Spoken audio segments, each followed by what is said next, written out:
توبوا لله يا شباب، اليوم راه باقي ما داز عليكم الحال، وعلاش درتو شامبان وجبتو زال. كاين اللي داير تشويكه، كاين اللي داير الكرون كل غزال، وما تلاقينا عرفنا البنات من الرجال. شحال من واحد راخي الشنطه وحاضر السروال، ما عرفنا لا بعقله ولا من الهبال. شباب اليوم تبعوا الموضه بقاو تيدوروا ما بين الجبال، اما الوالدين ما نهاو وليداتهم ما ردوا بال، خلاهم غادي عاف الخطيه لا فضل راس المال. وراه ما بقى حياه ما بقى ما يتقال، ربي لما يقولوا الميكرو في الشنطه ويهج السروال.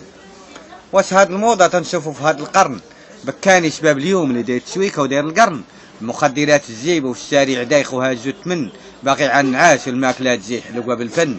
وإلا تخص من ريالات تيغضب وتيحزن، ما بقى حياه. شحال من واحد قاز والدي وعيني خارجين بحال الجن، يتهلاو في والديهم راه تكون ليهم حسن.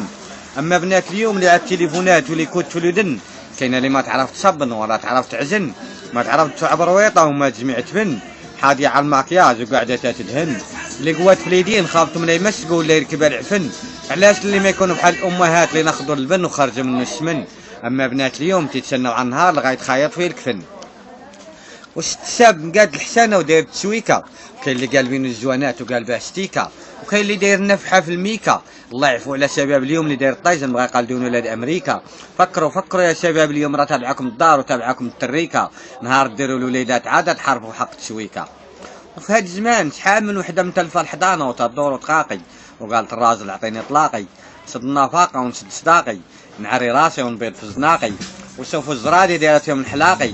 اما الشارع تحقي ولا تحماقي، معريات كل شيء وما ساترات غير الباقي، ما بقى حياه ما بقى ما يلاقي. زامبيا فازت بالكاس، حنا المنتخب عرقان عاش، قدينا لي لوطيل وقدينا لي الفراش، ما عرفنا لا اللعابه ولا كيريش لي غشاش، ما نفعنا لا بن عطيه ولا هرماش، ما سجلوا لا برجل ولا براس. الله يهديكم، شوفوا من البطوله وشوفوا من فاس، اللي جابت الذهب وجابت الكاس. اما المحترفين عبلاش، راهم لعابه كبار ولكن خايفين على رجليهم من التهراش. هذا راه كلام طالب معاشو، عايش من العود وفراشو، ومهلي في الدوار وناسو، وباني الحيط وشاد لي شاشو، والدريوش بحالي مرتاح في نعاشو، وكاين اللي لاباس عليه بالحسابات تتبات هابل وشاده من تحت راسو، ولكن مقادنا الموت كلتي يتحاسب على قد قياسو.